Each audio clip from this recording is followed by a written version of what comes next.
Donc, nous poursuivons les travaux de notre mission d'information qui est consacrée au périmètre d'intervention et compétences des architectes de bâtiments de France, avec une table ronde de représentants de la Fédération française du bâtiment et de la Confédération de l'artisanat et des petites entreprises du bâtiment. Acteur majeur de la filière du BTP, la FFB représente plus de 50 000 entreprises de bâtiment, dont 35 000 de taille artisanale. Toutes ces entreprises réalisent les 2/3 de la production annuelle du secteur et emploient les 2/3 des salariés travaillant dans le bâtiment. Quant à la CAPEB, ce syndicat patronal de l'artisanat du bâtiment propose aux entreprises artisanales du bâtiment de l'information, des conseils, des services ainsi que des outils de gestion. Elle aussi assure la promotion des métiers du bâtiment. Donc, nous avons le plaisir d'accueillir pour la FFB M. Thomas Georges, voilà, bonjour, coprésident du GMH, Mme Marion Rogard, secrétaire générale du GMH, M. Stéphane Chenuet, chef de service urbanisme de la FFB, Mme Léa Linière, chargée d'études, voilà, excusez-moi, je ne vous trouvais pas. Pour la CAPEB, Éric Ledva, artisan tailleur de pierre en Ille-et-Vilaine, en charge du dossier de patrimoine, et administrateur national de la CAPEB. Monsieur Thibault Bousquet, responsable des relations institutionnelles. Madame Florence Canesson, chargée de la mission à la direction économique. Eh bien, je vous remercie d'avoir pu vous rendre disponible pour cette audition qui nous fournira, à n'en pas douter, des observations, des remarques. Nous attendons beaucoup de cette audition, des éléments techniques essentiels à une meilleure compréhension des contraintes pesant sur les ABF dans le cadre notamment de leur mission de conservation, de contrôle qui est la leur. Donc, s'agissant de ces dernières, je rappelle que l'ABF s'assure du respect des normes imposées aux travaux pour éviter toute atteinte aux monuments historiques dans le périmètre des abords des monuments historiques ou dans les sites patrimoniaux remarquables, du respect de l'intérêt public attaché au patrimoine, à l'architecture, aux paysages naturels ou urbains, à la qualité des constructions, à leur insertion harmonieuse dans le milieu environnant, et du respect des règles du plan de sauvegarde et de mise en valeur ou du plan de valorisation de l'architecture et du patrimoine. Donc nous avons eu déjà pas mal d'auditions sur le sujet. Et elles ont souligné, ces auditions, la complexité de leur mission. Leurs interventions sont régies par au moins 71 dispositions législatives et réglementaires réparties dans 6 codes différents, donc c'est très large. Vos témoignages nous permettront de mieux cerner les difficultés ainsi que ce qui peut se poser comme controverse issue de certains de leurs avis qui ne sont pas toujours compris par les élus de terrain. Je propose donc sans plus tarder d'ouvrir nos échanges et vous allez commencer par un propos liminaire d'une dizaine de minutes par organisation et puis ensuite le rapporteur continuera. Ça vous va ?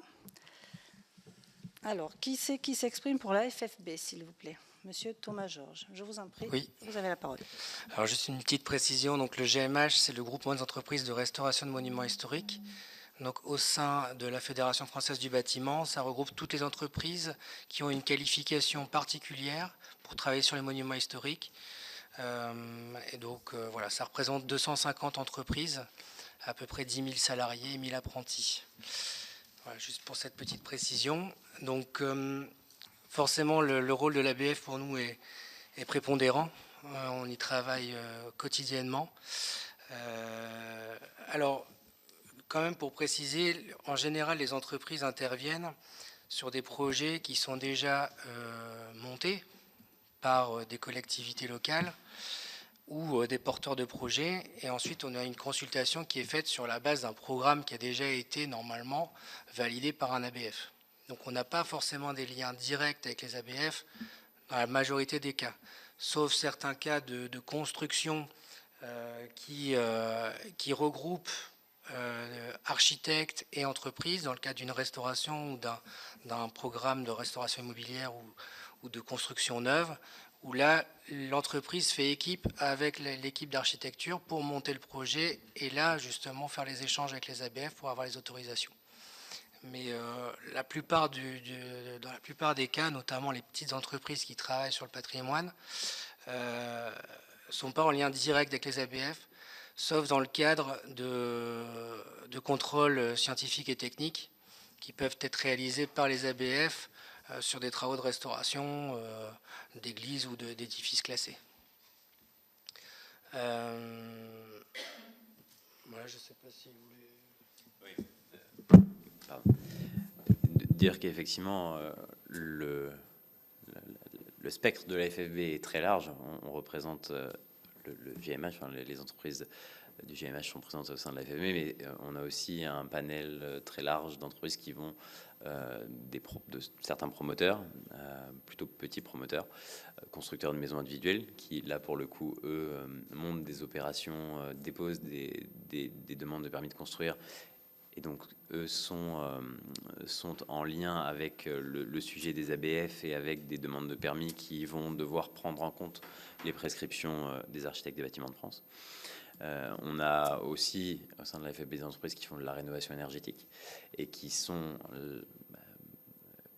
contraints là aussi par les prescriptions que peuvent faire les ABF sur la possibilité ou pas d'intégrer le sujet du photovoltaïque qui est bien connu, mais aussi là avec l'ensemble des réglementations qui ces dernières années poussent à la performance énergétique, même le pose comme l'un des objectifs majeurs si on écoute, en tout cas si on regarde les différentes lois qui ont été adoptées ces dernières années, objectif majeur, mais qui dans sa mise en pratique peut se retrouver avec d'autres objectifs tels que la protection du patrimoine qui vont s'entrechoquer et pour lesquels il va falloir essayer de trouver des solutions qui ne sont pas forcément évidentes en termes de coûts, en termes de faisabilité technique. Et c'est en ça, je pense, qu'on a aujourd'hui cette rencontre avec vous pour essayer de voir comment est-ce qu'on peut trouver le moyen de concilier à la fois la question de la protection du patrimoine et aussi ces travaux qui sont aujourd'hui devenus même obligatoires pour permettre une amélioration de la performance énergétique des bâtiments. Donc au sein même de la FFB, entre entreprises qui sont plutôt orientées sur des programmes de construction neuve, etc., on a aussi donc le volet des entreprises qui sont spécialisées dans les monuments historiques, donc avec des visions différentes, des sensibilités différentes. Donc c'est aussi la force de la FFB d'avoir ce volet spécifique patrimoine qui permet justement, quand on a des problématiques comme ça, d'avoir des avis différents avec des personnalités qui n'ont pas forcément les mêmes critères, les mêmes besoins, les mêmes perspectives. Et donc ça permet justement au sein même de la FED de trouver des compromis sur les évolutions des normes, des lois, etc. Pour allier à la fois l'intégration des nouvelles normes, notamment les normes thermiques, RE2020, etc. Et aussi trouver des solutions qui permettent également de respecter l'authenticité des monuments, ne pas les dénaturer, pas faire n'importe quoi. Et donc c'est aussi là où on a voulu avoir les deux volets de la représentativité FFB entre la partie grosses entreprises ou moyennes entreprises qui font de la construction neuve et d'autres entreprises qui sont parfois sur un même chantier, parfois sur une même opération. On peut partager nos idées et avoir certaines parties de certaines opérations qui sont réalisées par les entreprises de gros œuvres, etc., de construction classique, on va dire, et avoir une entreprise spécialisée pour des travaux bien particuliers, notamment l'enveloppe. Souvent, c'est sur l'enveloppe extérieure où on a des entreprises spécialisées. Donc, voilà, je ne sais pas si on peut passer peut-être la parole à nos amis de la CAPEB. Alors, je passe la parole au représentant de la CAPEB. Et vous, merci. Oui, on vous remercie déjà de nous avoir invités à vos travaux. Je dirais que la CAPEB, différemment de la FFB, on est des petites entreprises. La moyenne de salariés dans nos entreprises est de 3 salariés. Et du coup, on a un rayonnement qui correspond, on a une structuration et un rayonnement qui correspond assez bien aux UDAP, puisque globalement, on travaille sur notre département, enfin selon comment on est situé sur 2-3 départements, mais du coup on a une forte proximité avec les ABF, nous, pour cette raison-là déjà, géographique. Et puis il y a une autre raison également, c'est qu'en fait on travaille souvent en direct avec les maîtres d'ouvrage, les propriétaires de maisons, qui sont soumis à l'avis conforme ou qui sont en tout cas qui sont dans du bâti ancien, et de ce fait il n'y a pas forcément d'intermédiaire, donc on est en contact avec les ABF sur le terrain tous les jours. Donc la CAPEB, c'est 62 000 entreprises, donc qui représentent dans le secteur les 620 000 entreprises artisanales du bâtiment, et qui représentent 97% du secteur. Donc pour nos artisans, c'est 25% du marché. Donc on est fortement orienté sur le marché, on va dire, plus global de la rénovation, hein, c'est-à-dire qu'on ne touche pas que les sites protégés. Et 32% des entreprises de petite taille nous disent réaliser 25% de leur chiffre d'affaires sur le chantier du patrimoine. Donc pour nous, c'est une part de marché importante. Et on a fait quelques études. Les entreprises réalisent environ 6 chantiers par an à caractère patrimonial. Et j'ai également...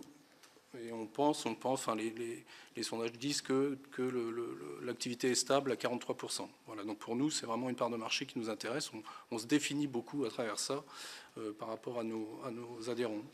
On a 2 profils d'artisans qui sont intéressés par le patrimoine, hein, ceux qui sont spécialisés, ceux qui font essentiellement ça, qui ont donc une connaissance, qui fonctionnent en réseau, dans le réseau des travaux du patrimoine. Puis on a des entreprises plus généralistes. Donc nous, notre travail en CAPEB, c'est justement quand on a des situations où l'artisan est confronté à des travaux spécifiques, de l'aider. On a toute une démarche pour justement acculturer ces entreprises, puisque c'est quand même une part de leur marché, je dirais, aux contraintes ou aux spécificités du patrimoine, parce que c'est pas des contraintes en soi. Voilà, et du coup, c'est vrai que l'atout qu'ont ces entreprises, même quand elles ne sont pas spécifiquement, je dirais, acculturées au patrimoine, c'est qu'elles ont au moins une connaissance de leur territoire, de leur bâti, des matériaux existants, et voire, pour celles qui vont plus loin, des modes constructifs auxquels elles sont confrontées, quoi. On a une petite singularité également à la CAPEB, c'est qu'on a une définition du patrimoine qui n'est pas attachée à la date fatidique de 1948, ce qui nous permet aussi de rencontrer les ABF sur d'autres types de projets, puisqu'ils ne sont pas, évidemment, c'est le bâti avant 48 qui intéresse le patrimoine, mais les zones qui les concernent, parfois, ça peut être du lotissement, hein, donc ça ouvre des champs qui nous concernent au-delà de ce bâti d'avant 48, quoi. Voilà, et l'approche que nous, on a du fait de bien les connaître, c'est qu'en fait, on estime aussi que la préservation du patrimoine n'appartient pas aux ABF, quoi, hein. C'est quand même enfin, c'est partagé par tous dans le cadre des projets de travaux, ou pas d'ailleurs, le simple fait d'être propriétaire. Et je dirais que même si on ne parle pas de filière patrimoine, on est quand même plutôt sur des logiques comme ça, où on doit partager entre le maître d'ouvrage, bien évidemment, le maître d'œuvre quand il y en a un, l'ABF dans les zones concernées et les entreprises. On doit partager ce projet, et c'est vraiment la clé pour que les choses se passent au mieux et limiter l'aspect, on pourrait dire, contraignant qui est perçu par certains, quoi. Voilà ce que je peux dire dans un premier temps. Peut-être un petit clin d'œil sur le fameux périmètre des 500 mètres. Alors je sais qu'il y a des solutions qui sont proposées aujourd'hui sur les PDA ou les SPR, qui justement, puisqu'on aborde quand même un peu le sujet sous l'angle des contraintes, on sent bien que si on parle de zones concernées, directement concernées par le patrimoine, ce serait quand même un peu plus facile de faire passer les messages, et puis je dirais d'avoir quelque chose de cohérent, que quand on englobe simplement un secteur géographique simplement par un périmètre, enfin par un diamètre, hein, qui peut concerner de l'habitat qui ne se sent justement pas concerné par le bâtiment classé, et puis voire même qui peut être en non-visibilité, parce que voilà. Donc, mais là, j'ai vu que dans vos premiers échanges, il y a des pistes qui sont explorées, qui ont l'air très intéressantes. Et alors nous, on est tout à fait... enfin, c'est quelque chose qui nous intéresse également, quoi. Voilà. Si je peux rebondir sur ce point, effectivement, là-dessus, on partage totalement cette idée. C'est vrai qu'on l'avait défendu dans le cadre de la loi architecture et patrimoine en 2016. C'est une mesure qui est très intéressante, l'idée de pouvoir faire des périmètres adaptés plutôt que d'avoir des périmètres un peu bêtes et méchants de 500 mètres qui sont... parfois, là, on sort le compas et parfois ça a du sens, mais souvent ça n'en a pas forcément. Et c'est vrai que d'avoir la possibilité d'avoir des périmètres adaptés qui sont à la main des acteurs locaux, aussi des ABF, puisque les ABF sont bien évidemment aussi à la manœuvre pour déterminer ces périmètres adaptés, ça a beaucoup de sens. Il nous semble que l'idée de prescrire au préfet d'engager ces procédures d'adaptation serait pertinente.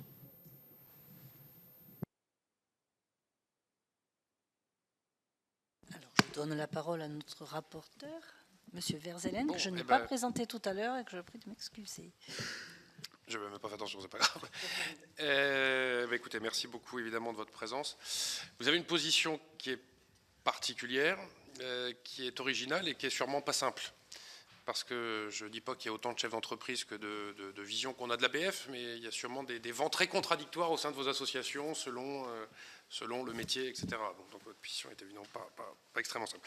J'ai une première question, pardon si elle est basique et elle n'est pas faussement naïve. Pour qu'on soit référencé, qu'on puisse travailler sur les monuments historiques, quel type de qualification faut-il acquérir et comment on les obtient ? Est-ce que c'est uniquement un dossier à déposer? Est-ce que ça peut être aussi une expérience validée dans le temps qui permet de travailler dessus? Mais vraiment pour bien comprendre, parce que j'ai toujours entendu des choses un peu divergentes, donc pour qu'on soit certain de quoi on parle. Ensuite, est-ce que remonte de vos fédérations, de vos départements, de gens qui sont adhérents chez vous, des entreprises, est-ce que vous arrivez à compiler, c'est peut-être le bon mot, des entreprises qui reviennent vers vous en disant, mais écoutez, là, pour telle commune, pour le coup sur un monument classé, là pour un bâtiment qu'on voulait détruire à côté d'un monument classé, je parle d'une commune qui porte le dossier, bon bah finalement on n'a pas fait, parce que les contraintes étaient arrivées de manière tellement haute qu'on a lâché le truc. Est-ce que ça arrive aussi chez les particuliers? Est-ce que vous avez des remontées de ce genre? Question pas simple parce que tout ça est un peu... Oui, bon. Et la troisième chose, est-ce que vous observez à l'échelle nationale et par département et par territoire des positions de l'ABF ou des UDAP de manière plus générale qui sont divergentes, et peut-être des fois fortement divergentes? Voilà, est-ce que vous observez ça? Et quand vous êtes saisi, je ne sais pas si des fois ça vous arrive directement d'intervenir dans ces dossiers-là pour essayer de trouver des solutions. Bref, est-ce que vous voyez des avis très divergents au niveau national? Et est-ce que vous pourriez, si c'est le cas, nous les décrire? On vous remercie. Je peux prendre la réponse sur la première question, donc par rapport au système de qualification des entreprises. Ça dépend donc des corps de métier. La majorité des corps de métier qui œuvrent sur les monuments historiques ont une qualification qui est portée par un organisme qui s'appelle Qualibat. Donc c'est un organisme de certification, par exemple pour les normes RGE, c'est cet organisme-là qui porte ces qualifications. Donc pour avoir une qualification monument historique, donc c'est les plus hautes distinctions de qualification, c'est une commission nationale qui a lieu à Paris, avec un jury qui est composé de 3 collèges, un collège d'entreprise, donc on en fait partie notamment avec M. Deléa, un collège architecte, maître d'œuvre, et un collège maître d'ouvrage. Donc des entreprises doivent déposer des dossiers avec démontrer qu'elles maîtrisent les différentes techniques vraiment de haute technicité qui sont requises par des exemples qu'elles réalisent sur des chantiers. Et vraiment les entreprises sont analysées de A à Z, y compris sur leurs assurances, leur sinistralité, leurs équipements, leur plan de formation, est-ce qu'ils ont du personnel formé, qualifié. Donc ça permet vraiment une fois que l'entreprise a passé et a ce diplôme, on va dire, elle peut répondre aux appels d'offres sans devoir systématiquement démontrer ses capacités. Parce que voilà, ce qu'il faut savoir, c'est que pour travailler sur un monument historique, dans la grande majorité des cas, on travaille sur des marchés publics, donc avec des appels d'offres publics. Et donc pour être sélectionné, il faut répondre à un certain nombre de critères, à la fois une note sur le critère prix, mais aussi une note sur le critère technique. Et donc quand le maître d'ouvrage veut faire une présélection d'entreprise qualifiée, il peut demander pour tel ou tel métier d'avoir à l'entreprise de justifier d'avoir la qualification monument historique dans son domaine ou un équivalent. Et donc c'est-à-dire que l'équivalent, c'est-à-dire qu'à chaque appel d'offres, l'entreprise doit démontrer toutes ses capacités qui sont demandées dans la qualification. Donc la qualification, elle est quadriennale. Donc plutôt que de faire à chaque appel d'offres un dossier pour prouver nos qualifications, la qualification Qualibat permet de le faire une fois par an. Alors malheureusement, tous les métiers ne sont pas représentés au sein de la commission Qualibat. Donc il y a certains métiers qui doivent, voilà, pour chaque appel d'offres, démontrer leurs capacités, leurs compétences, leur personnel, etc. Donc la qualification, elle est recommandée, elle n'est pas obligatoire, puisque à chaque appel d'offres, une entreprise qui ne détient pas la qualification peut justifier qu'elle a les références équivalentes et être quand même sélectionnée. Si tu veux compléter.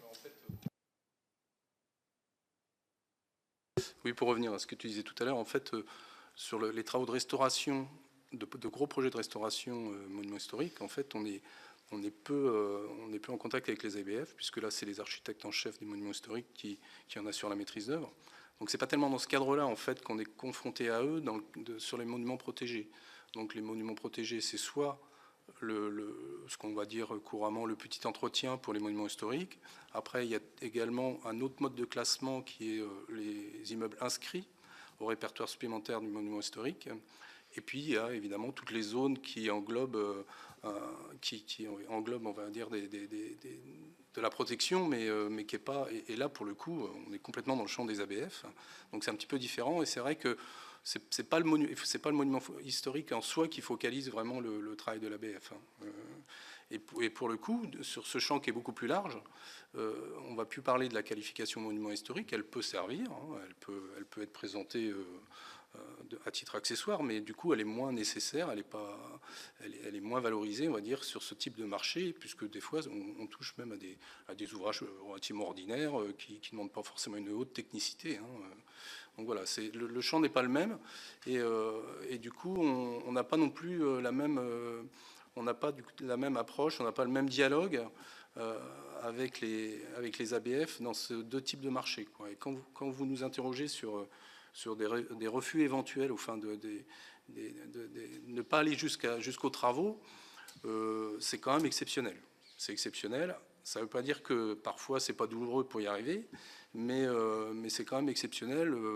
Nous, dans le réseau, on a quand même, j'ai pas eu de remontée particulière sur un chantier qui serait pas abouti, parce que, alors évidemment, ceux-là, on en parle peut-être moins, parce que comme ils sont pas aboutis, mais je pense qu'on aime suffisamment parler de nos expériences pour que ça nous arrive aux oreilles si c'était vraiment en grand nombre. Donc je pense qu'honnêtement, ça n'existe pas. Et en marché public encore moins, puisque quand même le travail préalable fait que normalement les choses ont été préparées et discutées, et le projet est monté quand même en cohérence avec les exigences du Code du patrimoine et autres codes. Voilà, pour ce qui est des refus de chantier. Alors, c'est vrai que, de par mes fonctions à la FFB, j'ai souvent les problèmes qui me remontent. Parce que quand on fait appel à la direction juridique sur les aspects d'urbanisme, c'est qu'a priori, il y a des problèmes. Donc, je sais que c'est pas forcément représentatif de ce qui se passe parfois très bien sur les territoires. Mais pour le coup, et aussi de par certaines catégories d'entreprises qu'on peut représenter au sein de la FFB, j'ai évoqué notamment les constructeurs, les promoteurs, les installateurs de panneaux photovoltaïques. C'est essentiellement eux qui peuvent nous remonter des problématiques rencontrées sur le territoire dans le cadre d'opérations. Et là, on a des exemples d'opérations. J'en parlais, j'étais dernièrement en intervention en PACA, et c'est plusieurs promoteurs qui me remontaient le fait que dans certains territoires, les prescriptions des ABF n'allaient pas seulement sur des aspects esthétiques ou de type de matériaux à utiliser, mais plutôt sur des gabarits de bâtiments à respecter, qui revenaient à minimiser les potentiels constructibles qui étaient prévus par les plans locaux d'urbanisme applicables, et qui rendaient de fait l'opération économiquement non viable pour les opérateurs. Donc ça existe aussi. Et ça, nous, ce qu'on porte sur ce sujet, c'est de dire, il est absolument... Ce qu'on veut, c'est de la visibilité pour les entreprises, de la prévisibilité. C'est de dire qu'il faut que lorsqu'un porteur de projet regarde sur un territoire la faisabilité d'une opération, il puisse d'ores et déjà se dire, bah voilà, je sais qu'il y a un monument historique qui est répertorié, ça va impliquer de prendre des prescriptions, mais il faut que j'ai cette visibilité sur ces prescriptions. Il faut que je puisse les anticiper, parce que je vais commencer à pré-commercialiser mon opération. Je vais déjà discuter avec un propriétaire foncier sur un montant d'acquisition du terrain. Et toutes ces prescriptions qui vont s'ajouter, tout ce potentiel constructible qu'on va déterminer sur un terrain, s'il est complètement minimisé au moment où l'ABF regarde le projet sans que j'ai pu avoir de prévisibilité sur ces opérations, bah bien souvent, l'opération ne va pas se faire. Et donc, c'est vraiment ça qu'on demande, c'est d'avoir de la visibilité sur les projets. Et là, sur les aspects PLU, il nous semble qu'il faut absolument que les ABF soient le plus en amont possible mis dans les travaux avec les élus locaux sur la rédaction des documents d'urbanisme, quitte à inclure leur prescription d'ores et déjà dans les PLU, pour que derrière, lorsqu'un promoteur, lorsqu'un constructeur va aller regarder le document d'urbanisme qui est applicable, pour lancer sa conception de son projet, il puisse d'ores et déjà savoir que dans ce secteur, sachant qu'il y a l'église ou tel bâtiment qui est protégé au titre des monuments historiques, on va avoir ces prescriptions à prendre en compte. Et ça permet déjà d'anticiper. Parce qu'aujourd'hui, la réglementation telle qu'elle est faite, le dialogue tel qu'il est prévu avec l'ABF, entre le porteur de projet et l'ABF dans la loi aujourd'hui, il n'existe qu'en cas de contentieux. Si jamais on veut faire appel à une médiation dans le cadre d'un contentieux pour attaquer un refus d'ABF. Ça, pour nous, c'est pas satisfaisant de dire qu'on ne peut, que la loi n'encadre le dialogue que lorsqu'il y a un contentieux. C'est pas pertinent. Les opérateurs n'ont aucun intérêt à aller au contentieux. Leur intérêt, c'est de réussir au vu des prescriptions qui existent, c'est de réussir à faire le projet. Et donc, si on pouvait donner de la visibilité et favoriser le dialogue entre les ABF et les porteurs de projets bien en amont lors de la conception des projets, nous, on signe directement. Je vais compléter, et je rejoins totalement mon collègue sur le problème de prévisibilité pour les porteurs de projets, et aussi en fait le fait qu'ils se retrouvent devant le fait accompli une fois qu'ils lancent les consultations d'entreprise.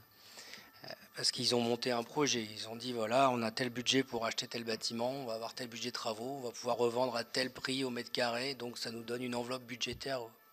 Voilà, c'est globalement comme ça qu'on réfléchit. On lance l'opération, et puis une fois qu'on lance les consultations d'entreprise, moi j'ai eu le cas plusieurs fois, je suis reçu en phase de négociation et on me dit monsieur, il y a un problème, vous êtes au double de notre budget. Écoutez, moi je veux pas 100% de marge avec mon entreprise, donc il y a un problème dans votre estimation, etc. Et donc on discute, on explique.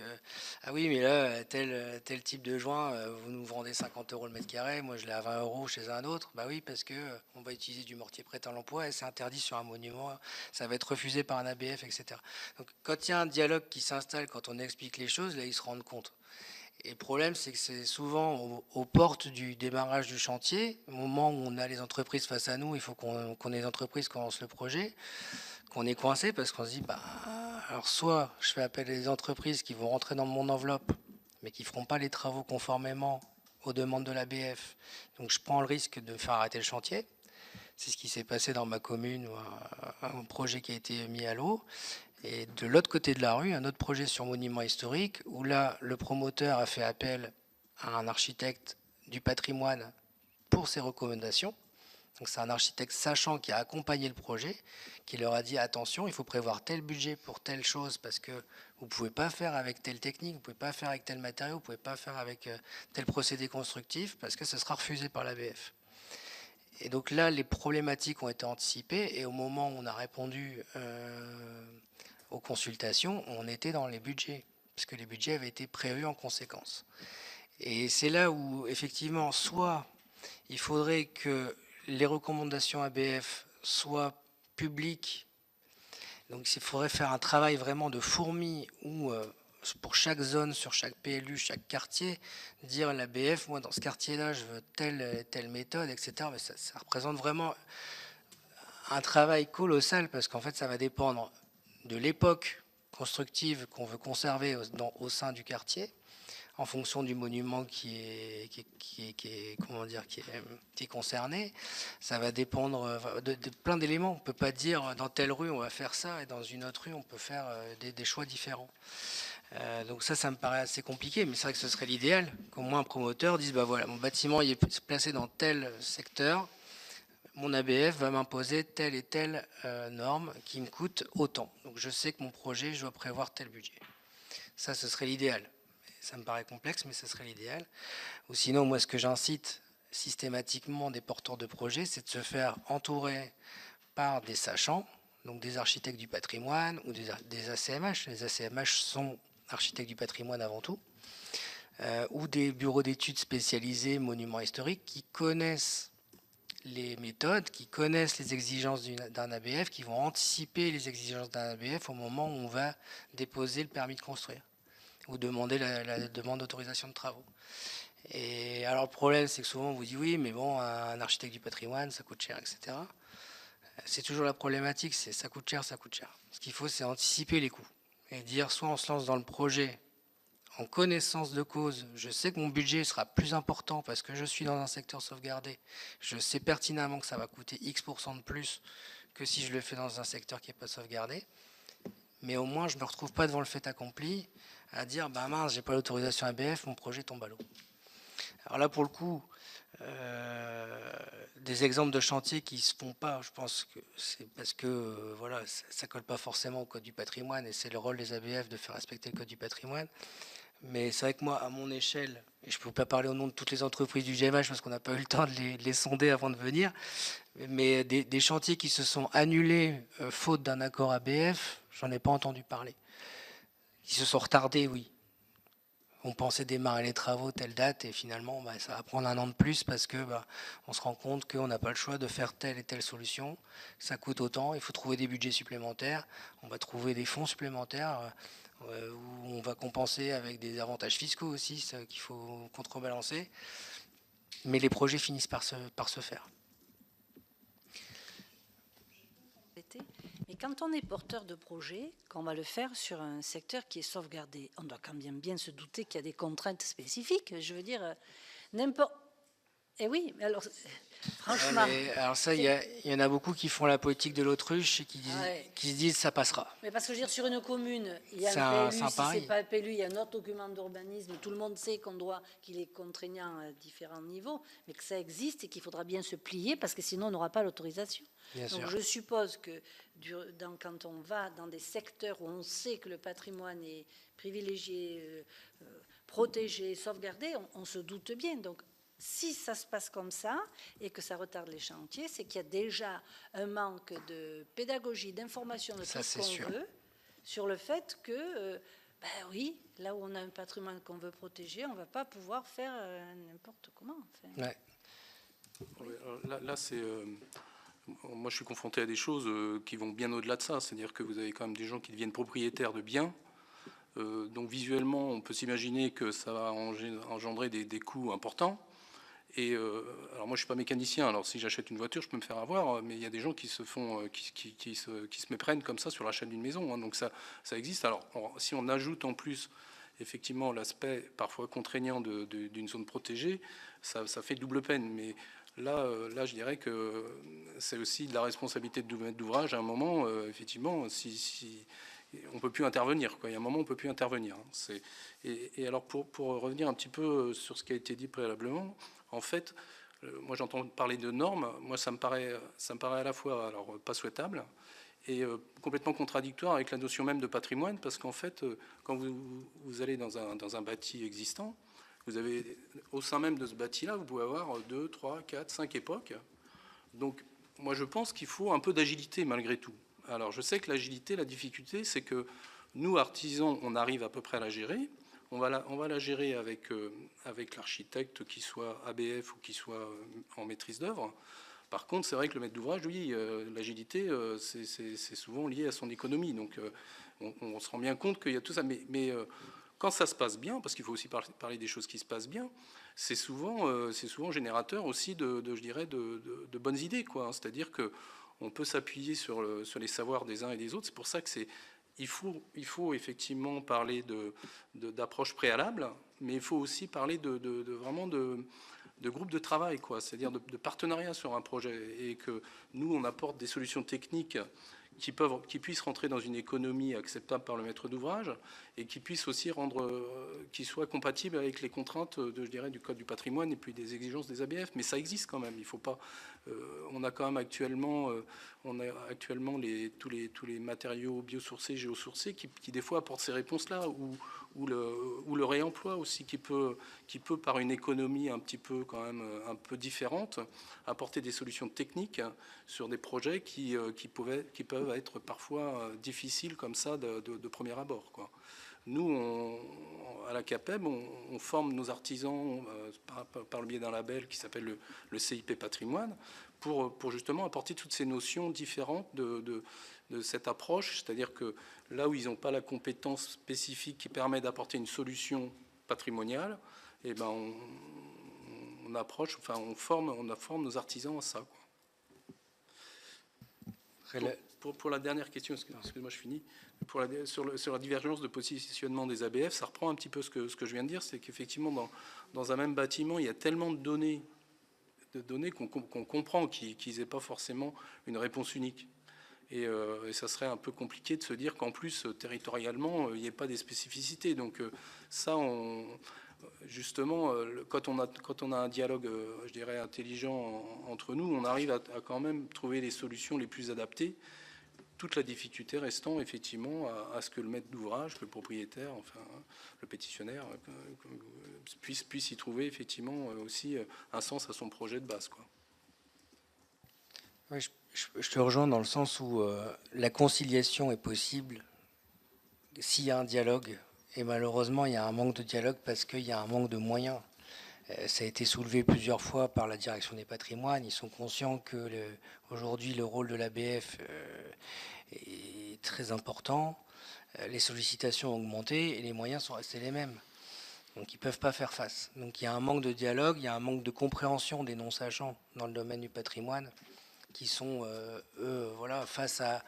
Moi, il faut que mon projet se fasse, il faut que je rentre dans telle économie. Pourquoi on m'impose ça ? Sinon, je laisse le projet tomber à l'eau. Est-ce qu'on abandonne le patrimoine ? Voilà, il y a beaucoup de questions qui se posent comme ça. Et c'est vrai que le problème, c'est le dialogue, la compréhension. Parfois, on a des maires qui nous appellent en disant je ne comprends pas, j'ai eu un refus de l'ABF, il m'impose ci, il m'impose ça. Et là, on leur explique. Ben oui, c'est normal qu'ils vous imposent ça parce que si vous ne faites pas comme ça, vous aurez telle problématique derrière, etc. Et une fois qu'on a expliqué, les gens, ah ben là, je comprends mieux. Mais quand ils reçoivent juste un courrier en disant non, projet refusé, ben, qu'est-ce qu'ils disent ? Ouais, encore l'ABF qui me refuse. Mais quand on n'explique pas aux gens pourquoi il y a refus, et quand il n'y a pas un dialogue derrière en disant bah, prévoyez ça comme ça, et moi je fais tel effort, s'il n'y a pas d'échange, il n'y a pas de conciliation. Mais ce que vous... Mais oui, mais c'est tout le sujet. Et encore sur le patrimoine classé, ou enfin le patrimoine qui appartient à la commune, bon an, mal an, on arrive à peu près à s'y retrouver, à comprendre, il y a des interlocuteurs.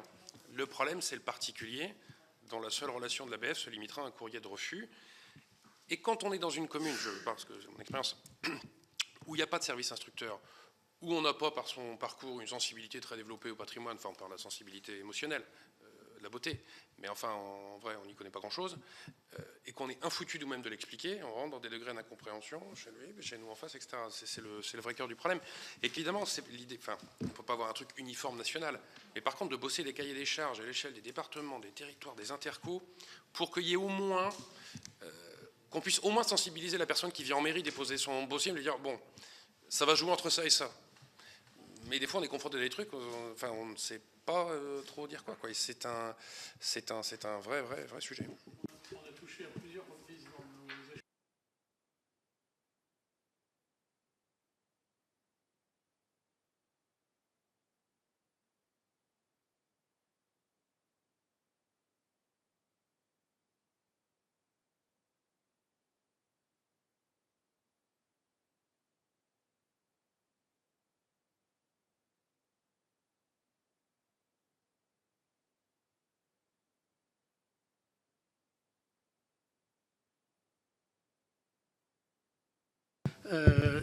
Une question que nous avons déjà bien identifiée, qui est celle de la disponibilité des ABF et donc du nombre d'ABF qu'on a dans les territoires aussi pour prendre en charge l'ensemble des missions qui sont les leurs. Et pour que cette pédagogie fonctionne bien, en particulier à l'égard, je dirais, des maîtres d'ouvrage, hein, qu'ils soient privés ou publics d'ailleurs, dans tous les cas, il y a ce travail d'explication préalable, je dirais, qui est nécessaire et qui se fait assez mal, ou alors du coup ça retombe sur vos entreprises parce que vous arrivez après, quand le chantier démarre, et vous avez des éléments d'explication pour accompagner la prescription de l'ABF que la maîtrise d'ouvrage n'a pas compris et que vous explicitez, ce que vous dites de façon tout à fait claire. Donc, je dirais, ce serait quand même drôlement bien. Alors, soit la réponse, mais elle est un peu facile, c'est de dire il faudrait plus d'ABF, parce qu'évidemment, ça renvoie, je dirais, à une économie de moyens publics qui n'est pas extensible à l'infini, bien entendu. Mais il peut y avoir d'autres modalités de circulation de cette pédagogie qui ne sont pas forcément dans le lien individuel, mais par exemple, comme tu sembles l'évoquer, monsieur le rapporteur, la question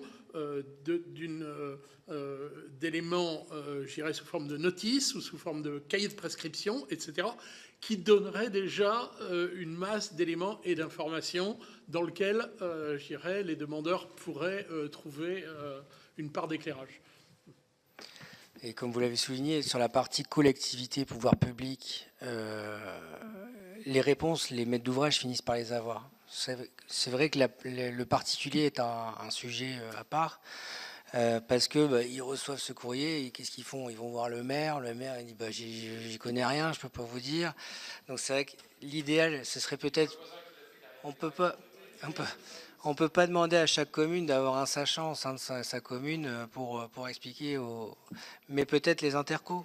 Il y a des intercos qui sont très pertinentes sur les territoires avec des personnes qui ont eu une formation initiale là-dessus. Il y a aussi des initiatives chez certains départements de faire des matériothèques au sein du département, relever, voilà, dans notre département, c'est telle pierre, c'est telle brique, c'est tel type de fenêtre. Oui, ouais, et il y a des initiatives aussi par les départements. Il y a le travail du CREBA aussi. Le souci au niveau des particuliers, c'est parfois la faisabilité du projet. C'est juste que, voilà, on me dit, je dois restaurer mon bâtiment pour respecter ces nouvelles normes qu'on m'impose pour pouvoir louer mon bien, etc., être telle performance énergétique. Mais avec ce que m'impose l'ABF, j'atteins des sommes pas possibles pour y arriver. Comment je fais? C'est là où on va être vraiment confronté à cette problématique. On me demande de faire des économies sur l'électricité, je vais mettre des panneaux solaires, on me dit que j'ai pas le droit. Là, il va falloir expliquer aux gens pourquoi eux, à cet endroit-là, ils n'ont pas le droit de mettre des panneaux solaires et de faire des économies. C'est là où ça va être très compliqué.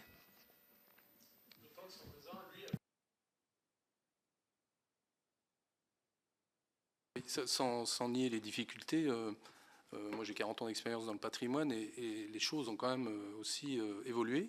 Et il y a quand même une multiplicité d'acteurs. C'est ça qui est assez étonnant, c'est qu'en fait, tout ce qui a été dit là existe. Enfin, il y a énormément de ressources.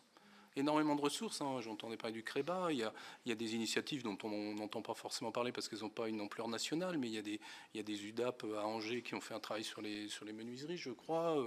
La communauté de communes de Saint-Flour. Enfin, nous, on a des exemples. Là, pour le coup, on a des remontées de nos adhérents parce que dans nos échanges, à l'occasion de nos rencontres, on en parle. Donc, il existe énormément de choses. Et pourtant, on se trouve confronté effectivement à une difficulté où parfois on s'en tient effectivement à une décision de l'ABF qui est un peu brutale, mais qui aurait certainement pu être évitée parce que les outils pédagogiques existent. C'est quand même assez étonnant que ces outils existent et que finalement, ils ne permettent pas d'éviter cette impasse ou ces difficultés.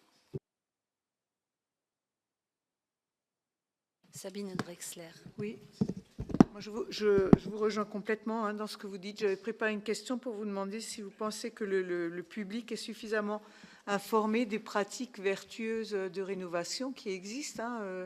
Donc, si tant est qu'on s'y intéresse, on se rend compte que plein de choses sont faites partout. Et pourtant, on constate ces derniers temps, notamment depuis cette loi climat et résilience autour de la rénovation énergétique existe, qu'en fait, il y a certains territoires où il se passe des abominations en termes de travaux, notamment en termes d'isolation des façades. Et donc, il faut absolument avancer. Moi, j'ai une question. J'aimerais savoir si vous pensez que le public, les particuliers notamment, sont suffisamment accompagnés par l'État pour prendre en charge les surcoûts qui sont liés à des matériaux ou à des pratiques plus vertueuses et respectueuses du bâti. Est-ce que vous pensez que l'État finalement, l'État a un rôle à jouer également? Parce que finalement, si on a des particuliers qui utilisent du polystyrène, c'est parce qu'il y a des subventions sur le polystyrène. Est-ce que l'État accompagne suffisamment, en fait, l'utilisation des matériaux géosourcés et biosourcés? Et est-ce qu'il n'y a pas aussi, puisque là, vous êtes des hommes de l'art, est-ce qu'en fait, il n'y a pas un sujet aussi de labellisation de ce type de matériaux? Parce que moi, j'ai un ami qui est maçon. Il me dit, moi, j'aimerais pouvoir utiliser des matériaux comme ça, mais il y a une question décennale d'assurance. Alors, est-ce qu'il n'y a pas un sujet là autour de ça? Et ma dernière question aussi, c'est sur les enjeux de transmission des gestes du patrimoine. Est-ce que c'est un sujet? Est-ce que vos métiers sont suffisamment valorisés?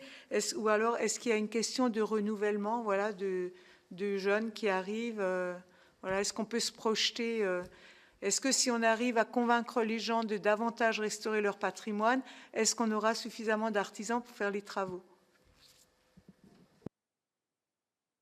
Alors, concernant les aides de l'État, évidemment, on peut toujours espérer que ce soit mieux. Je dirais que la difficulté aujourd'hui, elle n'est pas tant sur... alors, tout ce qui est géosourcé, biosourcé, on arrive quand même maintenant à des produits qui arrivent à être suffisamment caractérisés pour être utilisés de façon pérenne par tout le monde et de façon d'assurer aussi les produits et puis leur mise en œuvre. Donc là, on est plutôt sur une phase favorable. Mais par contre, pour ce qui est des aides de l'État, évidemment, je crois que vous avez dû en parler, il y a quand même ce DPE qui n'est pas du tout adapté aux bâtis anciens, qui pose problème. Alors, il semblerait qu'il y ait des travaux qui soient faits pour l'adapter aux bâtis anciens. Nous, à la CAPEB, on a des informations, mais on ne sait pas vraiment où ça en est. Donc, c'est vrai que comme qui dit aide va forcément dire DPE, enfin, en l'occurrence, aujourd'hui, il s'appelle comme ça. Donc là, le travail est à faire de ce point de vue-là. Pour la transmission du geste, la question a été posée quand la cathédrale de Paris a brûlé, de savoir si les ressources en termes de compétences existaient. Je pense que la réponse aujourd'hui, on peut considérer que oui. Bon, il y avait des gens plus alarmistes qui imaginaient que ça ne serait pas suffisant, qu'on n'avait pas les compétences. Ce qui est sûr, et ça, nous, les artisans, notre modèle économique, il est basé sur le geste. Vous parliez du geste, il est vraiment basé là-dessus. C'est-à-dire que souvent, les gens rentrent dans l'entreprise par le métier, donc par le geste. Et on est très attaché à ça. Et effectivement, c'est peut-être aussi ce qui parfois facilite le dialogue avec les ABF et avec les différents acteurs, c'est que ce qui peut préserver ces savoir-faire-là, nous, on y est sensible. Donc, il faut bien évidemment leur donner la dimension économique qui va avec, c'est évident. Hein. C'est-à-dire que certains gestes coûtent plus que d'autres. Hein. Et quand je dis gestes, c'est au sens large du terme. Mais d'un autre côté, plus ces gestes vont disparaître, plus ils vont être coûteux. Hein, parce qu'on sera de moins en moins nombreux à savoir les faire. Et du coup, on va perdre aussi en efficacité, etc. Aujourd'hui, on arrive encore à... Enfin, on est tous les deux des métiers de la pierre. On arrive encore à produire du travail manuel à différents degrés, mais qui soit économiquement vendable, quoi. Si demain ces gestes disparaissent, c'est vrai que les savoir-faire vont disparaître et du coup, alors on tombera peut-être sur un autre modèle économique, mais en tout cas, je dirais les connaissances aujourd'hui nécessaires et qui sont quand même intéressantes pour les collectivités de savoir-faire, pourraient disparaître et du coup, ça serait quand même une perte pour tous, quoi. C'est aussi la valeur patrimoniale du geste. Hein. Je vais compléter aussi sur la partie accompagnement des personnes. Les problématiques, elles sont tellement différentes d'un territoire à l'autre. Je pense qu'il faut que la population trouve les informations au plus près de son territoire. Alors pas forcément directement dans la commune, comme je disais tout à l'heure, mais au sein de l'intercommunalité. Je sais, par exemple, je travaille à Saint-Omer. Le maire de Saint-Omer a décidé de lancer une grosse campagne pour aider les riverains à restaurer leur façade des centres-villes. Le centre-ville a été classé périmètre sauvegardé, donc avec des avantages fiscaux, etc. Il y a eu une grosse campagne de communication portée par le maire et l'intercommunalité pour dire voilà, aujourd'hui, si vous investissez dans la restauration de votre façade, vous aurez tel et tel avantage fiscal, etc. Et malheureusement, on ne peut pas le généraliser. Ça peut pas être, je pense, l'État qui peut porter cette communication parce qu'elle va dépendre vraiment d'une commune ou d'un département ou d'une région. Et je pense que si les gens sont conscients qu'on leur dit, bah voilà, ça va coûter autant, vous allez gagner autant d'économies d'impôts, etc., on peut inciter les gens à faire des travaux. Et à les accompagner en disant, voilà, on va vous accompagner pour faire votre demande d'autorisation de travaux, il n'y a pas besoin de faire un permis, il n'y a pas besoin de faire... Il faut que les gens trouvent, je pense, l'information plus près de chez eux. Ensuite, vous avez soulevé la problématique du réemploi des matériaux. C'est un sujet qu'on a justement initié avec les assureurs principaux des entreprises de monuments historiques qui sont la SMA BTP et AXA, pour justement soulever cette problématique. Quand on doit réemployer des pierres qui ont déjà servi, quand on doit réemployer une ardoise qui a déjà servi, quelle est la garantie qu'on peut donner sur ce matériel-là? Donc on y travaille.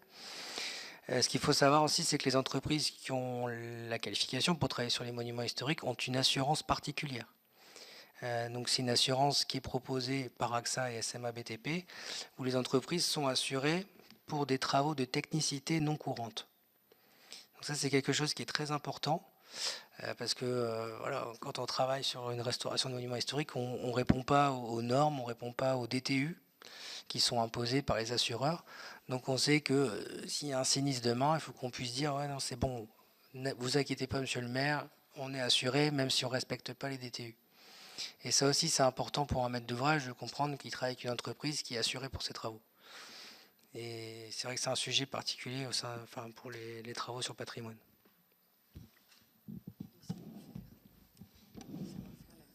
Ouais.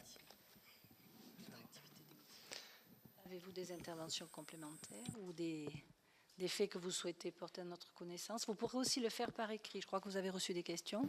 Et vous pouvez compléter aussi vos réponses à la lecture des échanges que nous avons eus. Oui, je peux compléter peut-être sur l'attractivité des métiers qui a été soulevée tout à l'heure. Donc effectivement, comme on l'a dit, quand Notre-Dame a brûlé, tout le monde s'est posé la question de savoir si on avait encore les savoir-faire en France. Oui, heureusement, on a pu répondre à la demande. On a été les premiers à être sollicités justement pour savoir si la France avait les capacités de reconstruire. On a pu leur prouver par la force du groupement et des entreprises et des artisans du territoire qu'on avait encore les compétences et on se bat au quotidien justement pour maintenir ce savoir-faire. On a des actions sur tout le territoire. On est partenaire de tous les campus universitaires d'excellence qui ont ouvert ces dernières années pour attirer les jeunes vers nos métiers. Donc on fait des démonstrations de métiers, des visites de chantier, des visites d'ateliers, des villages métiers qu'on organise. Alors souvent c'est aux journées du patrimoine, mais aussi en collaboration avec des écoles maintenant qui qui souhaitent faire entrer des élèves, accueillir des jeunes. Et donc c'est ces démonstrations métiers qui permettent aux jeunes d'essayer, de tester le geste et peut-être d'y prendre goût. Alors parfois il faut avoir une centaine d'élèves pour en avoir un qui s'intéresse, mais on le fait quotidiennement et vraiment sur tout le territoire.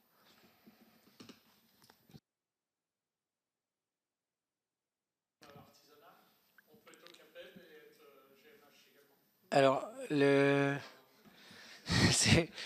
y a la CAPEB, effectivement, et la FFB, et le GMH, c'est des adhérents FFB qui ont une qualification, qui font partie du GMH. Et si, il y a beaucoup d'artisans. Hein. Ah oui, il y a beaucoup d'artisans qui pourraient faire 35 000 entreprises artisanales sur les 50 000 entreprises adhérentes à la FFB.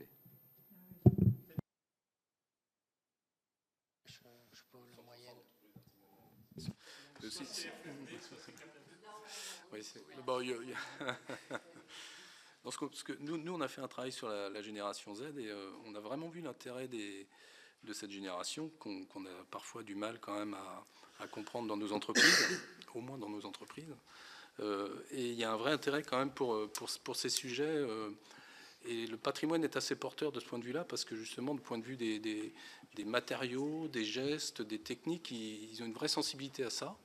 Donc nous, bien évidemment, on leur offre nos entreprises à tous les niveaux d'ailleurs, hein, aussi bien en emploi que pourquoi pas en rachat quand le cas se présente. Donc il y a un vrai intérêt et c'est vrai qu'il faut aussi en prendre compte. Et je voulais ajouter quelque chose qui est complètement différent, c'est qu'on trouve que sur la mesure des appels d'offres à moins de 100 000 euros, qui est quand même une facilité pour les maîtres d'ouvrage publics, on trouve qu'elle n'est pas assez utilisée dans le domaine du patrimoine, parce que ça peut quand même générer plus facilement des travaux de fait de la simplicité.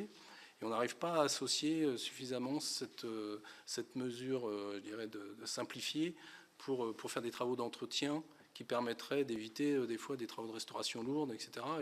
Et on trouve qu'elle n'est pas suffisamment connue auprès des maîtres d'ouvrage publics. Voilà.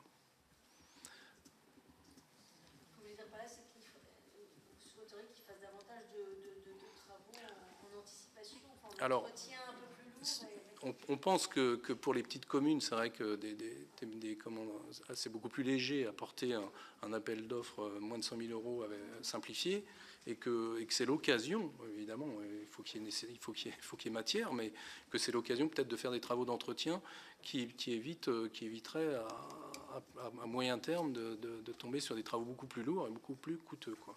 Et on pensait qu'il y aurait peut-être une ouverture, et au Salon des maires, quand on a pu en parler avec tous les élus qui passaient, on sentait que c'était pas une mesure qui était très bien connue, quoi. Pas connue et difficile aussi, parce que la plupart des maires, quand ils font des restaurations sur leurs monuments, vont rechercher des subventions. Et on a quand même une tendance au sein des DRAC à financer des gros projets plutôt que des petits. Alors il y a quand même des enveloppes budgétaires qui sont prévues pour les communes de moins de 10 000 habitants. C'est le fonds incitatif et participatif, le FIP, qui n'est pas forcément connu, ça, des maires. Donc les maires, bien souvent un maire d'un village, il a vu le maire d'à côté qui a refait son clocher, il a vu le nom de l'entreprise sur le clocher d'à côté, qu'est-ce qu'il fait? Il appelle l'entreprise, il dit venez me voir, vous pouvez me faire un devis, je voudrais refaire mon église. Ils appellent directement les entreprises. Comment je dois faire? Qui je dois appeler? Ça, c'est quotidien, vraiment quotidien. Et donc là, on les oriente. Alors, soit on leur dit, il y a un contact au sein du département, appelez, il va vous expliquer. Soit c'est un contact au sein de l'interco. Mais c'est vrai que souvent, ils sont un peu désemparés en disant, je voudrais faire les travaux, comment je fais? Qui j'appelle? À quoi j'ai le droit? Quels sont mes moyens pour y arriver? Et c'est vrai que des petits chantiers à moins de 100 000 euros, parfois, ça permet de sauver un effondrement et éviter des travaux beaucoup plus importants derrière. Donc c'est vrai que ce serait bien de les accompagner sur ces sujets-là. Ouais. Juste une petite question complémentaire pour savoir si dans vos expériences, vous avez eu à gérer un dossier de projets qui sont passés devant cette fameuse commission de recours. Parce que visiblement, aujourd'hui, quand il y a un avis négatif de l'ABF, mais moi j'avoue que je n'ai jamais utilisé, donc il y a cette commission qui peut intervenir. Donc est-ce que vous, en tant qu'artisan, vous avez eu été confronté à une situation de ce type où une collectivité a eu recours à cette commission et comment ça s'est passé? Non, pas une commission comme ça. Là, dernièrement, on a répondu sur un projet, justement, conception-réalisation pour la restauration d'une Banque de France à Lille. Donc, on est un groupement avec un gros œuvre, une entreprise MH sur l'enveloppe, donc façade, couverture, un architecte du patrimoine, un architecte d'intérieur pour les aménagements, etc. Et on a monté un projet qu'on a soumis à l'ABF. Il y a eu des retours avec des avis négatifs d'ABF, mais avec, il y a quand même eu des demandes de l'ABF. C'est pas juste un refus, c'est de dire il faut justifier telle méthode de nettoyage, justifier telle teinte, et on fait un échange. Et donc oui, on pensait pouvoir démarrer les travaux quelques mois plus tôt. Bon, à force de faire ces échanges et d'avoir l'accord officiel, ça a pris 6 mois de plus. Bon. Et pourtant, il y avait des entreprises sachantes, il y avait un architecte du patrimoine sur l'opération, mais il y a quand même il y a eu des échanges. Alors, ça a pris du retard. Mais bon, le patrimoine ne nous a pas attendu pour se construire. Donc, Je ne sais pas si c'est vraiment une commission de recours. Il me semble que le recours est adressé à l'ABF. A priori, il serait plutôt adressé à l'ABF. Non, c'est au préfet de région. Et au préfet de région, mais de toute façon, la décision, il est souverain de sa décision, donc il faudra malgré tout que ce soit l'ABF qui revienne sur sa décision. Non. En fait, alors il y a différentes possibilités de recours. Il y a un recours du. Enfin, donc. Non, même nous, on ne comprend pas bien, mais visiblement. Je vais tenter de simplifier. À partir du moment où il y a un refus, l'ABF fait un refus dans le cas où c'est un avis conforme, donc il lie le maire. Le maire n'a pas d'autre choix que de refuser l'autorisation d'urbanisme. À partir de ce moment-là, il y a 2 recours qui sont possibles. Le maire lui-même peut engager un recours.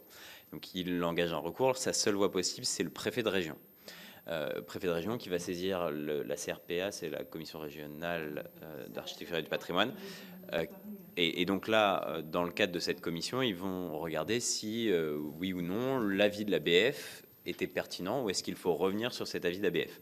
Et donc cette commission va rendre un avis pour le préfet de région qui va pouvoir 2 options, soit décider de valider l'avis que l'ABF avait porté, soit dire effectivement l'avis de l'ABF n'était pas pertinent, je reviens sur cet avis et donc j'émets un avis qui va remplacer l'avis de l'ABF et le maire va de ce fait pouvoir à nouveau réinstruire le permis sans que la demande n'ait être redéposée. Ça c'est la première option.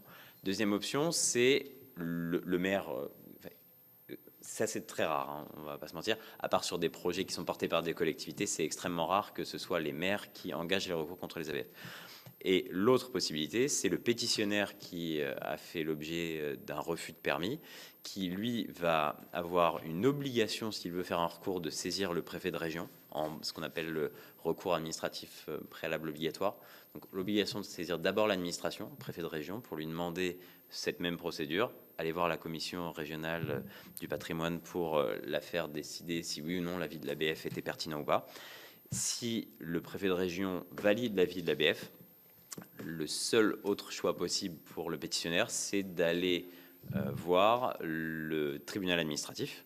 Donc saisir le tribunal administratif pour un fait de refus de permis qui a été engendré par un avis négatif d'ABF. Et donc là, c'est le tribunal administratif qui va juger avec des délais qui sont extrêmement importants. Donc c'est aussi pour ça qu'on a peu de recours sur... C'est que bien souvent... le temps des tribunaux administratifs, malheureusement, sont difficilement conciliables avec le temps des opérationnels. Et donc, c'est pour ça qu'on va rarement sur ce type de procédure. Et la procédure qu'on évoquait tout à l'heure de médiation, qui est prévue depuis la loi Elan, la procédure de médiation, elle n'est possible que lorsqu'on est dans ce cas vraiment extrême d'un pétitionnaire qui n'a pas obtenu gain de cause auprès du préfet de région et qui va aller auprès du tribunal administratif et à ce moment-là, il peut demander au président du tribunal administratif de nommer un médiateur. Donc on est déjà sur un contentieux qui est très ancré et ce qu'on souhaiterait, c'est de pouvoir justement engager des médiations beaucoup plus rapidement en amont même des refus de permis.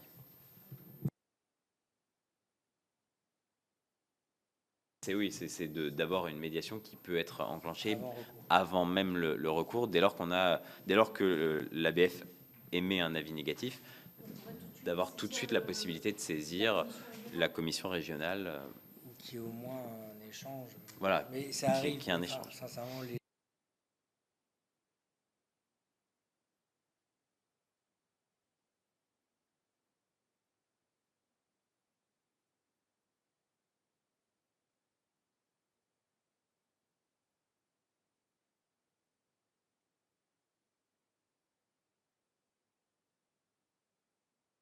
c'est que oui, parfois, effectivement, il y a certaines entreprises qui ont du mal à accepter que leur projet soit refusé, mais c'est juste qu'ils ne collent pas au code du patrimoine qui est imposé.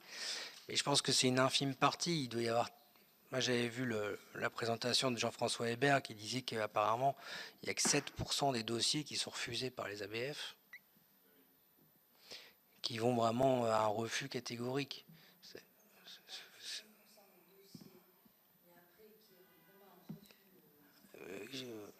Et il disait 0,2% de recours. 0,2% de recours. Donc c'est que finalement, il y a un dialogue, in fine, les projets se font ou s'abandonnent, mais c'est quand même une infime partie. Donc je pense qu'il y a aussi parfois un agacement de certaines entreprises en disant je peux pas faire parce que j'ai systématiquement refus. Oui, mais peut-être qu'il faut savoir se poser les bonnes questions et dire peut-être que ma méthode n'est pas bonne puisque je veux faire imposer des choses qui ne sont pas en accord avec un code du patrimoine. Et là aussi, il faut qu'on puisse expliquer aussi aux entreprises pourquoi systématiquement ils ont des refus. Voilà, c'est ça, Les visibilité. chiffres étaient donnés de tête à vérifier. Je crois que c'était sur 100 dossiers d'envoyés, 7 ont un retour négatif.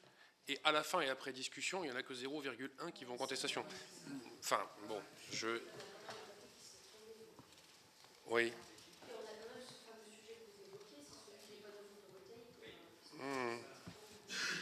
Là, si on veut parler du photovoltaïque, effectivement, alors il y a eu une instruction qui a été prise en 2020 qui vise à trouver une concordance entre panneaux photovoltaïques, développement du photovoltaïque et protection du patrimoine. Mais c'est vrai que nos entreprises qui font partie chez nous du groupement du photovoltaïque au sein de la FFB, ce qu'elles constatent, c'est qu'aujourd'hui, les prescriptions qui sont faites par les ABF pour pouvoir implanter du photovoltaïque quand ils l'autorisent, c'est bien souvent de faire de l'intégré au bâti. L'intégré au bâti, ça veut dire que le panneau photovoltaïque vient remplacer la couverture. C'est des risques de sinistralité qui sont très forts. Et là, on revient sur la question de la sinistralité et de l'assurabilité. Aujourd'hui, les assureurs ne veulent plus aller sur ce type d'opération parce qu'ils savent derrière que les risques de sinistralité sont extrêmement importants. Donc, on a aussi des prescriptions d'ABF qui peuvent demander des coloris particulières ou sur ces panneaux photovoltaïques, ce qui en baisse le rendement.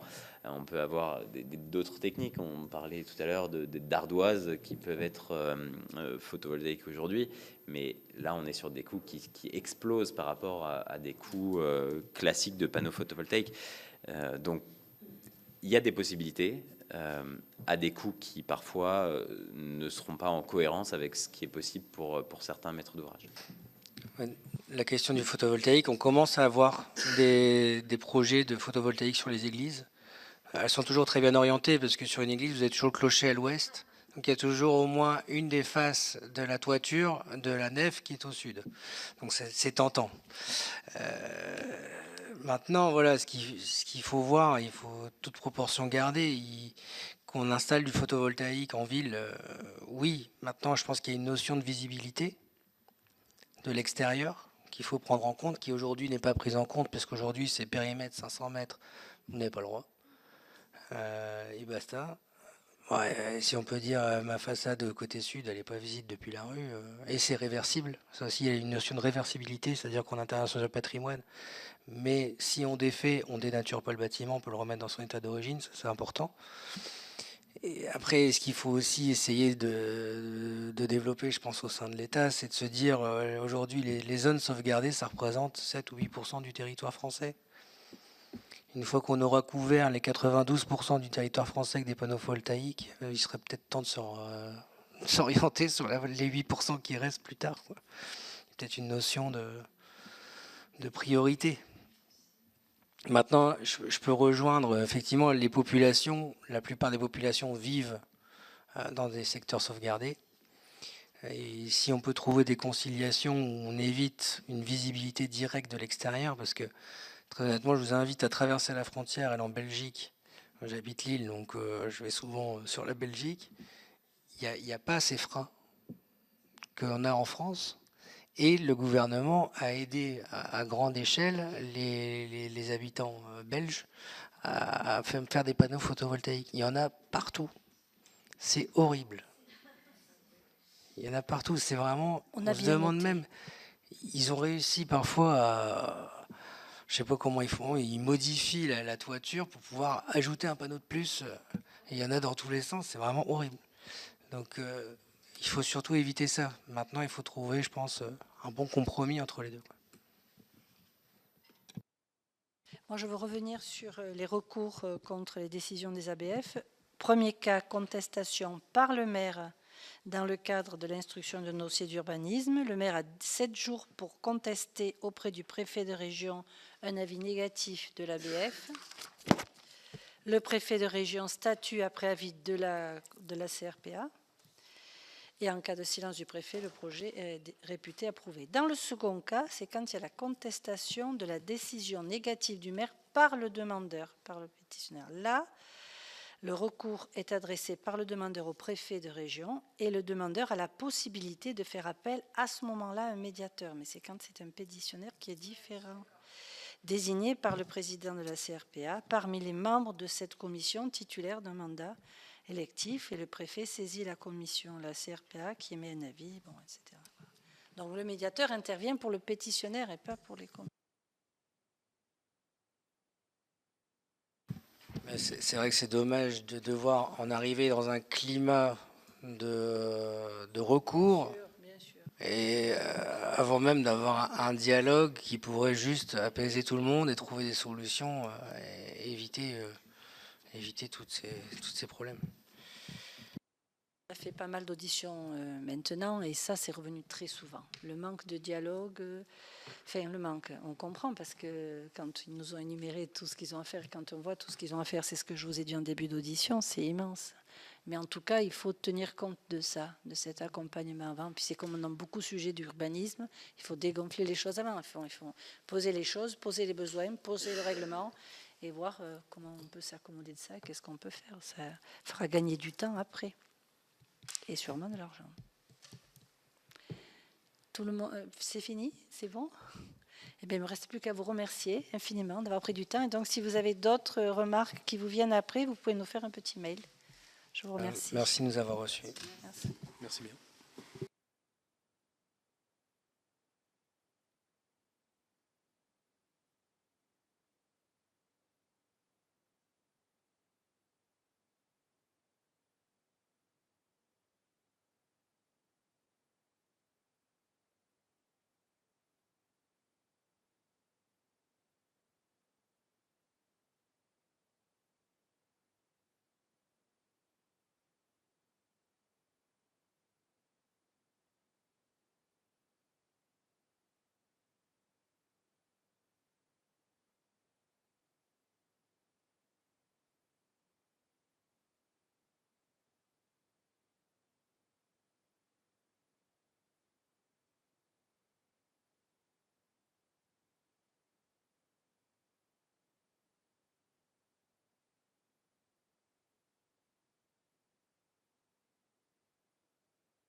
On va commencer. Alors, je vous remercie.